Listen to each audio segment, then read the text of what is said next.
اس کو اپنے دوستوں اور احباب تک پہنچائیں۔ شادی والے دن ویڈیو ریکارڈنگ ہو رہی ہے صاحب، ویڈیو ریکارڈنگ والا کیمرہ لے کے عورت کے دلہن کے کمرے میں گھس رہا ہے، ہمارے اور آپ کے گھر کی عورتوں کا فوٹو لے رہا ہے، ویڈیو لے رہا ہے۔ کہاں چلی گئی ہماری غیرت، کہاں چلی گئی ہماری شرم و حیا؟ ارے ہم مسلمان ہیں، ہماری پہچان ہے تو ہماری غیرت سے ہے، ہماری پہچان ہے تو ہماری شرم و حیا سے ہے۔ جو بے غیرت ہو جائے، جو بے حیا ہو جائے، جو بے شرم ہو جائے، پھر وہ اسلام سے اس کا کوئی تعلق نہیں۔ شادی والے دن ویڈیو ریکارڈنگ ہو رہی ہے صاحب، ویڈیو ریکارڈنگ والا کیمرہ لے کے عورت کے دلہن کے کمرے میں گھس رہا ہے، ہمارے اور آپ کے گھر کی عورتوں کا فوٹو لے رہا ہے، ویڈیو لے رہا ہے۔ کہاں چلی گئی ہماری غیرت، کہاں چلی گئی ہماری شرم و حیا؟ ارے ہم مسلمان ہیں، ہماری پہچان ہے تو ہماری غیرت سے ہے، ہماری پہچان ہے تو ہماری شرم و حیا سے ہے۔ جو بغیر ان تجتنبوا کبائر ما تنہون عنہ نکفر عنکم سیئاتکم، اے میرے بندو اگر تم کبیرہ گناہوں سے اپنے آپ کو بچا لو گے، اگر بڑے بڑے گناہوں سے اپنے دامن کو بچا لو گے، ان تجتنبوا کبائر ما تنہون عنہ، جن بڑے بڑے گناہوں سے تم کو منع کیا جاتا اگر تم ان سے بچ جاؤ گے، نکفر عنکم سیئاتکم، تو ہم تمہارے دوسرے تمام گناہوں کو معاف کر دیں گے، وندخلکم مدخلا کریما، اور تم کو بہترین جگہ یعنی جنت میں داخل کر دیں گے۔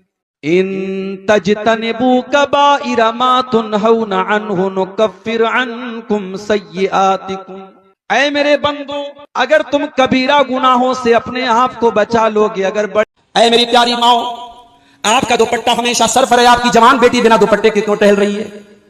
آپ راتوں میں وضو کے تہجد پڑھ رہی ہیں، مولوی صاحب سے مسئلہ پوچھ رہی ہے کہ چاش کی نماز کیسے پڑھنا ہے، اشراق کی نماز کیسے پڑھنا ہے، تہجد میں کتنی رکعت پڑھنا ہے، اور آپ کی جوان بیٹی رات میں 2 بجے تک انسٹاگرام پہ لگی ہوئی ہے۔ آپ کی جوان بیٹیاں گھر کے باہر کئی گھنٹے قائم ہیں، اور آپ اس اطمینان سے بیٹھی ہیں کہ میری لڑکی تو برقعے میں نکلی ہے۔ معاف کرنا، برقع یہ پاک دامنی کا سرٹیفکیٹ نہیں ہے، گھر سے لڑکی کا نقاب میں نکلنا یہ پاک دامنی کی گارنٹی نہیں ہے۔ آپ کی لڑکی نیشنل انٹر کالج میں انٹر کر لیتی ہے، اگر سینس سے بی اے کر لیتی ہے، بی ایچ یو سے ایم اے کر لیتی ہے، پی ایچ ڈی کر لیتی ہے، دنیا کی ساری ڈگری اس نے حاصل کر لی، آپ کی بیٹی کو یہی نہیں پتا کہ نبی کی سیرت کیا تھی۔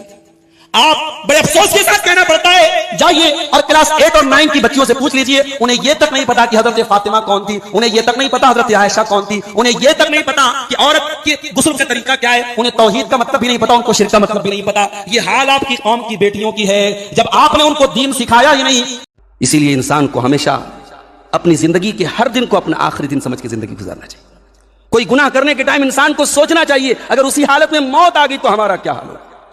اللہ کے نبی فرماتے ہیں یبعث العبد علی ما مات علیہ، قیامت کے دن بندہ اسی حال میں اٹھایا جائے گا جس حال میں اس کی موت ہوئی تھی۔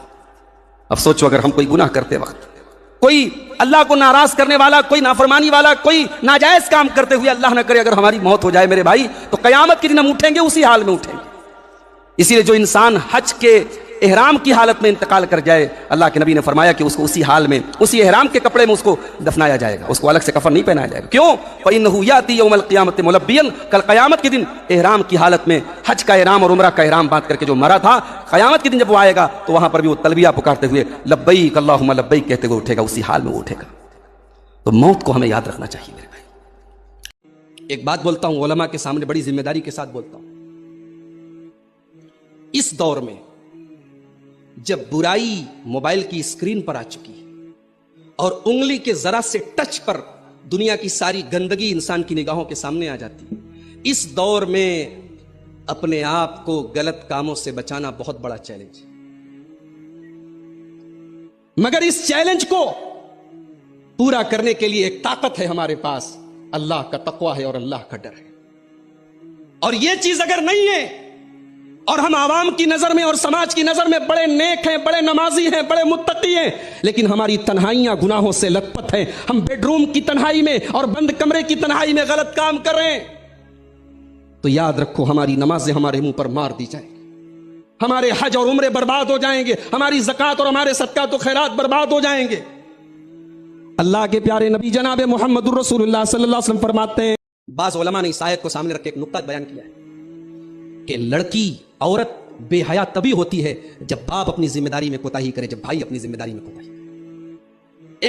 ایک ذمہ دار باپ کی بیٹی بے حیا نہیں ہو سکتی۔ ایک مسلمان باپ کی، ایک بغیرت باپ کی، ایک بغیرت بھائی کی بہن کبھی زنا نہیں کر سکتی. قرآن کی آیت ہمیں سبق دے رہی ہے. ان تمام بھائیوں کے نام جن کی بہنیں غلط راستوں پہ جا رہی ہیں، ان تمام باپوں کے نام جن کی بیٹیاں غلط راستوں پہ جا رہی ہیں.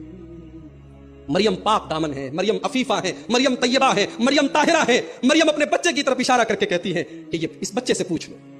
قوم کے لوگ کہتے ہیں بچے سے کیا سوال کریں، گود کا بچہ ہے، دودھ پیتا بچہ، یہ کیا جواب دے گا؟